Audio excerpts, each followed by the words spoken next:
हरे कृष्णा। आपके अपनी चैनल सनातन शक्ति में आप सबका स्वागत है। आज हम सुनेंगे पौष पुत्रदा एकादशी व्रत कथा। पौष पुत्रदा एकादशी का व्रत पौष माह के शुक्ल पक्ष की एकादशी को किया जाता है।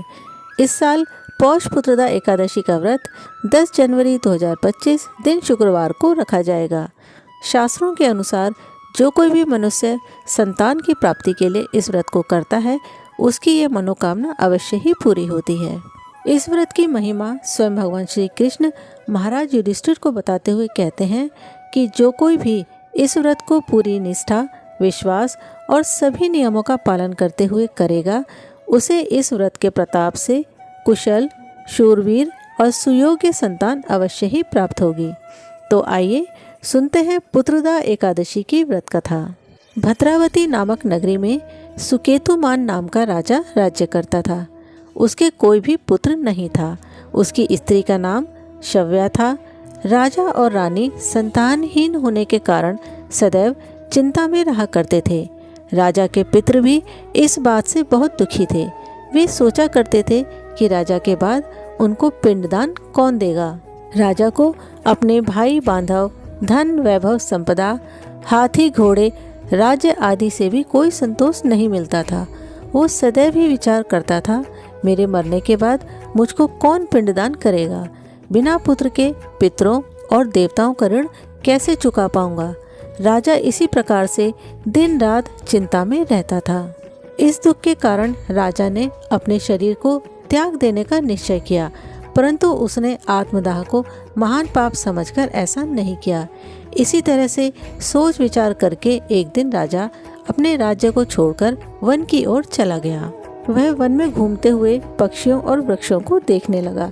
उसने देखा कि वन में मृग, बाघ, सुअर, सिंह, बंदर, सर्प आदि सब भ्रमण कर रहे हैं। इस वन में कहीं तो गीदड़ अपने कर्कश स्वर में बोल रहे थे तो कहीं उल्लू ध्वनि कर रहे थे।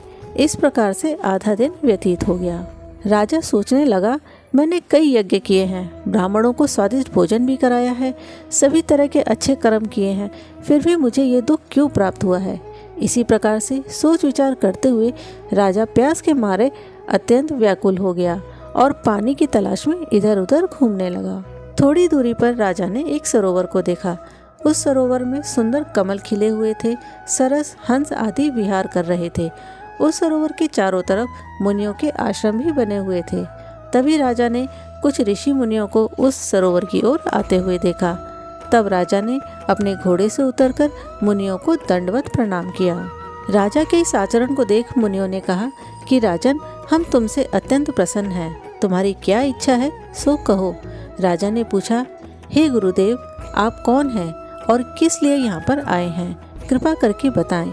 मुनियों ने उत्तर दिया, राजन, आज संतान देने वाली पुत्रदा एकादशी है। हम लोग विश्वदेव हैं और इस सरोवर में स्नान करने के लिए आए हैं। ऐसा सुनकर राजा ने कहा, गुरुदेव, मेरे भी कोई संतान नहीं है। यदि आप मुझ पर प्रसन्न हैं तो मुझे एक पुत्र का वरदान दीजिए। मुनि बोले, राजन, आज पुत्रदा एकादशी है। आज के दिन आप व्रत करें। भगवान की कृपा से आपको अवश्य ही पुत्र रत्न प्राप्त होगा। मुनि के वचन सुनकर राजा ने उसी दिन एकादशी का व्रत धारण किया और द्वादशी को उसका पारण किया। इसके पश्चात मुनियों को प्रणाम करके महल में वापस आ गया।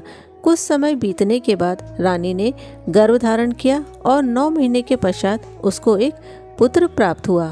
वो राजकुमार आगे चलकर अत्यंत शूरवीर, यशस्वी और प्रजापालक हुआ।